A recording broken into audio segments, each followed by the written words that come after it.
नमस्कार दोस्तों, आप लोगों का वीके स्टडी चैनल इलाहाबाद पर हार्दिक स्वागत है। आज के हम इस टॉपिक में 2017 के विज्ञान प्रश्न पत्र को हल कराएंगे। इसमें आप लोगों को हम बताएंगे कि पेपर कैसे लिखा जाता है, कैसे सॉल्व किया जाता है, कितना गैप रहता है, आदि जानकारी हम इसमें देंगे। तो देरी न करते हुए हम अपने वीडियो की शुरुआत करते हैं और आप लोगों से विनम्र निवेदन है कि वीडियो के लास्ट तक बने रहें।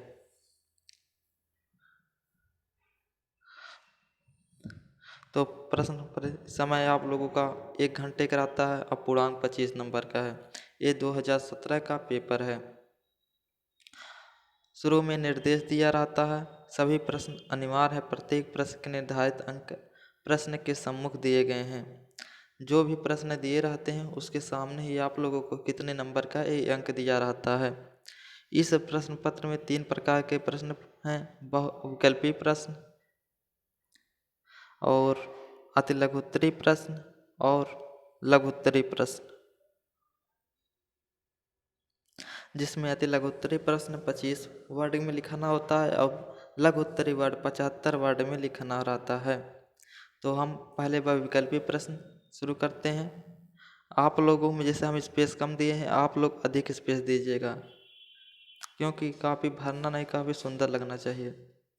तो पहला क्वेश्चन है था रासायनिक में चूने का पत्थर का रासायनिक सूत्र लिखिए। विकल्प 1 था Na2CO3। आप लोग आंसर भी दीजिएगा, देखिए आप लोग का कितना सही होता है। तो पहला विकल्प प्रश्न है निम्नलिखित में से चूना पत्थर का रासायनिक सूत्र लिखिए। Na2CO3 CaOH का होल ट्वाइस CaO CaOCO3।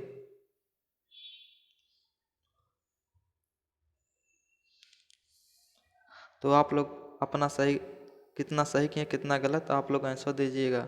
इसका विकल्प डी सही है, CaCO3 कैल्शियम कार्बोनेट। आते हैं हम दूसरे क्वेश्चन पे।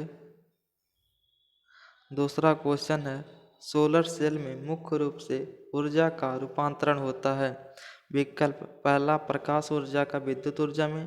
विकल्प दूसरा प्रकाश ऊर्जा का रासायनिक ऊर्जा में। विकल्प सी है रासायनिक ऊर्जा का प्रकाश ऊर्जा में। विकल्प डी है उसमें ऊर्जा का प्रकाश ऊर्जा में। आप लोग आंसर दीजिए।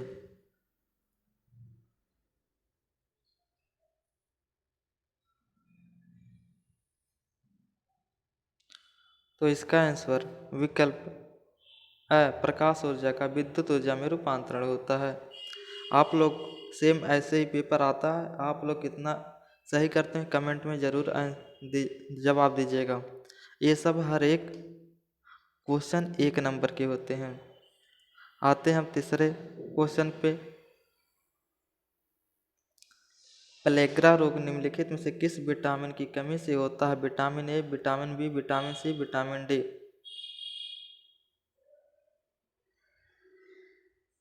तो इसका आंसर विटामिन बी के कमी से होता है। विटामिन बी की कमी से ही बेरी बेरी रोग होता है। अगला क्वेश्चन आते हैं। आप लोग ऐसे ही आंसर लिखिएगा। यहाँ जहाँ हम बीच में कम गैप दिए हैं आप लोग थोड़ा और गैप दीजिएगा, नीचे भी गैप रहे। और ये जो पहला बी ब ये भी लिखिए और इसे नीचे हाईलाइट कर दीजिएगा, एक काले पेन से लिखिएगा, इत्यादि सुधार कीजिएगा। चौथा क्वेश्चन है जड़ों में वर्धी प्रजनन होता है। आलू में, शकरकंद में, अदरक में, गन्ने में। तो जड़ों द्वारा वर्धी प्रजनन शकरकंद में होता है। पांचवा क्वेश्चन है वह उत्तोल है जिसमें आलम्ब एवं आयाम के मध्य भार होता है। भार है हैंडपंप, चाकू, टाले, फावड़ा।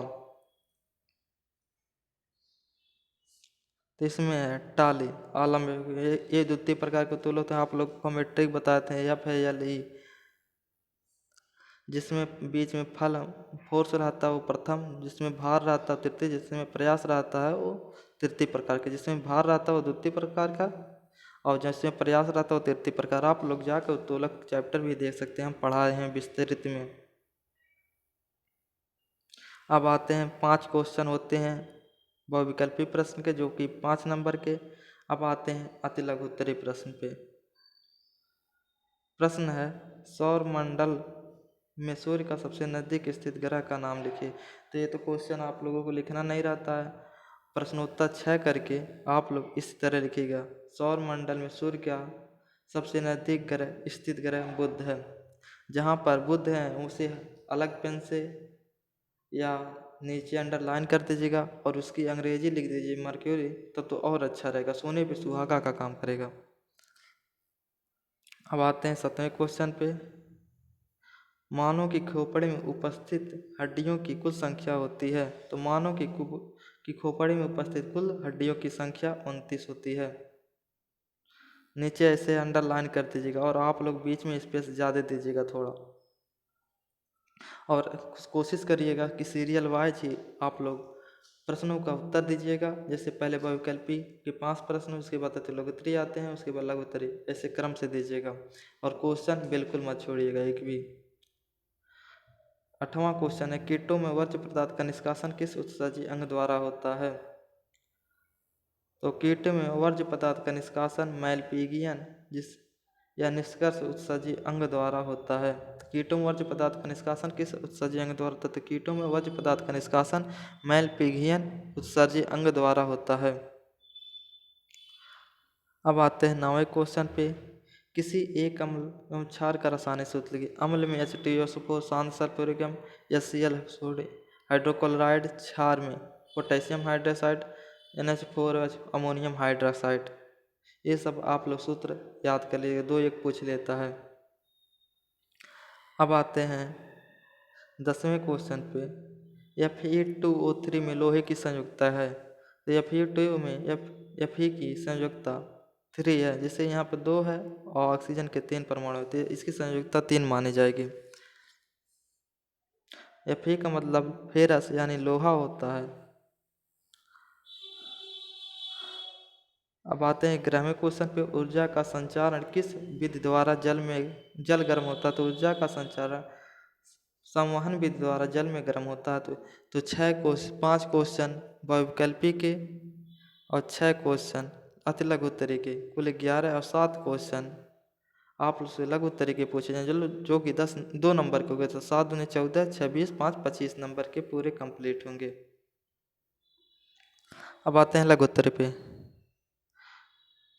धातुएं ऑक्सीजन से अपक्रिया करके क्या बनाती हैं। लिटमस पत्र द्वारा कैसे पहचानेंगे कि अम्लीय ऑक्साइड है या भास्मिक ऑक्साइड। रासायनिक अभिक्रिया लिखें।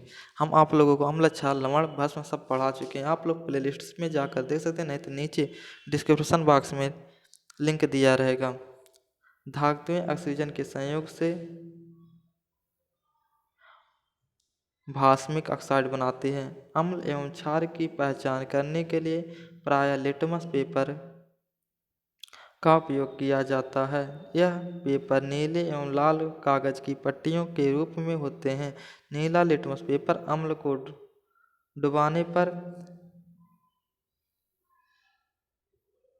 लाल हो जाता और लाल लिटमस पत्र को क्षार में डुबाने पर नीला हो जाता है। इस प्रकार यह अम्ल तथा क्षार में विपरीत अभिक्रिया करते हैं। अब अगला क्वेश्चन 13वां है। कृषि कार्य में प्रयुक्त उपकरण डिबलर एवं कल्टीवेटर का उपयोग लिखिए। कहीं कहीं चित्र भी बनाने को आ जाता, तो आप लोग थोड़ा बहुत प्रयास कर लीजिएगा चित्र बनाने के लिए। तो आते हैं डिबलर। डिबलर रबी फसल के बीजों के बोने का साधारण यंत्र होता है। इसके द्वारा क्षेत्रों के माध्यम से बीजों को बोया जाता है, जिससे फसल का उत्पादन अधिक होता है। तो डिबलर रबी फसल के बीजों को बोने का साधारण यंत्र होता है। इसके द्वारा क्षेत्रों के माध्यम से बीजों को बोया जाता है, जिससे फसल का उत्पादन अधिक होता है। दूसरा यंत्र है कल्टीवेटर। कल्टीवेटर यंत्र खेतों में उपयोग किया जाता है। ट्रैक्टर के पीछे कल्टीवेटर यंत्रों का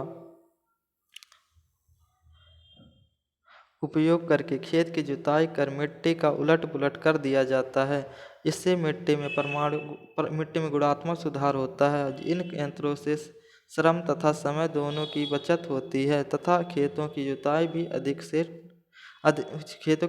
ठीक से हो जाती है। अगला क्वेश्चन 14वां है। परिवेशी स्वच्छता एवं स्वास्थ्य से क्या संबंध है। आप परिवेश की स्वच्छता से रखने में अपनी भूमिका कैसे निभाएंगे। प्रश्नोत्तर 14। परिवेशी स्वच्छता के अंतर्गत परिवेश की सफाई, कक्षा कक्ष की सफाई, शौचालय की सफाई आदि शामिल होती है। परिवेशी स्वच्छता का उद्देश्य परिवेश से संबंधित समस्त सदस्यों की स्वास्थ्य रक्षा से है। यदि परिवेश में स्वच्छता होगी तो इसका लाभ समाज को भी मिलेगा। स्वास्थ्य स्तर को ऊंचा रखने हेतु परिवेशी स्वच्छता का प्रभावशाली कार्यक्रम लागू करना होगा, तभी देश का विकास होगा। देश में परिवेशी स्वच्छता बनी रहे, इसलिए हमारा दायित्व है कि हम अपने पास पड़ोस में किसी प्रकार की गंदगी न रहने दें। पड़ोसियों को परिवेशी स्वच्छता के विषय में बताएं और इनके साथ ही संपूर्ण अभियान में योगदान है। पड़ोस की गंदगी को ढेर न हो, क्योंकि ये स्वास्थ्य की दृष्टि से हानिकारक होते हैं तथा विभिन्न रोगों का कारण बनते हैं। आप लोग इतना ही लिखिएगा, बहुत ज़्यादा बड़ा मत लिखिएगा,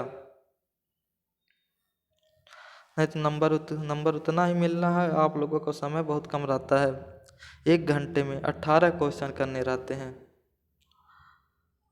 अगला क्वेश्चन 15वां है, हम ऊर्जा का अपव्यय कहाँ कहाँ करते हैं? ऊर्जा की संरक्षित करने के विभिन्न तरीके लिखें। तो ऐसे लिखेंगे प्रश्नोत्तर 15। किसी भी व्यक्ति की विकारशील रहने के लिए ऊर्जा की आवश्यकता होती है। ऊर्जा का मानव जीवन का महत्वपूर्ण घटक है। मानव की विभिन्न आवश्यकताएं जैसे मकान, कपड़ा, भोजन और प्रसारण एवं अन्य मानव संसाधन के निर्माण के लिए ऊर्जा की आवश्यकता होती है। ऊर्जा ही मानव विभिन्न कार्य करने योग्य बनाता है। अब आते हैं ऊर्जा के संरक्षित करने के विभिन्न उपाय। अगर आप अंग्रेजी में लिखते हैं तो उसका बहुत ही बेनिफिट मिलता है। तो difference measure of preservation of energy, ऊर्जा संरक्षित करने के विभिन्न उपाय हैं। पहला है, अपने दैनिक जीवन में हमें अपने ऊर्जा का अपव्यय रोकना चाहिए। दूसरा है, ऊर्जा का सामूहिक उपयोग किया जाना चाहिए। तीसरा है, ईंधन का कम ऊर्जा खपत वाले वाहनों का प्रयोग करना चाहिए। 16वां प्रश्न है,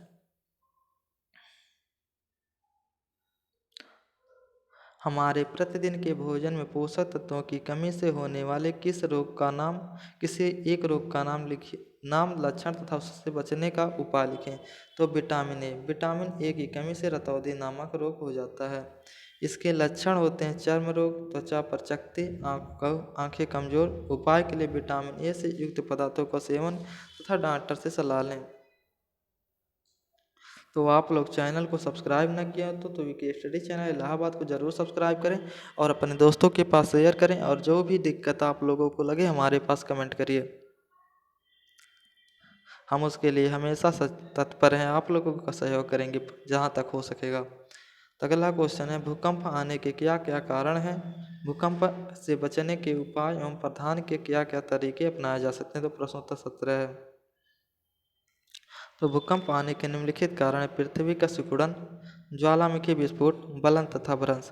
भूकंप से बचने का उपाय, तो कौन कौन से उपाय देखिए। 2 उपाय हम बताए हैं। भूकंप आने के समय विद्यालय तथा भवन के तत्काल बाहर खुले स्थान पर आ जाना। दूसरा, मकान बहुमंजिला तो मकान से बाहर निकल के मैदान में आ जाएं। लास्ट क्वेश्चन है, मानव के श्वसन अंग का नामांकित चित्र बताइए। तो प्रश्नोत्तर 18।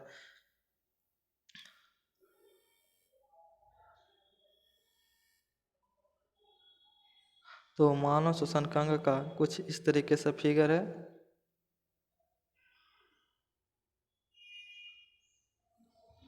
ऐसे तरीके से जिसे ये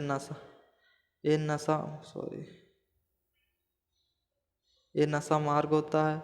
ये हम गुहा, ये ग्रास नली, कंठ छंद यहाँ से जो बोलते हैं, ये श्वास नली, यहाँ श्वसने, ये जो इधर हैं ये श्वसनालिकाएँ हैं।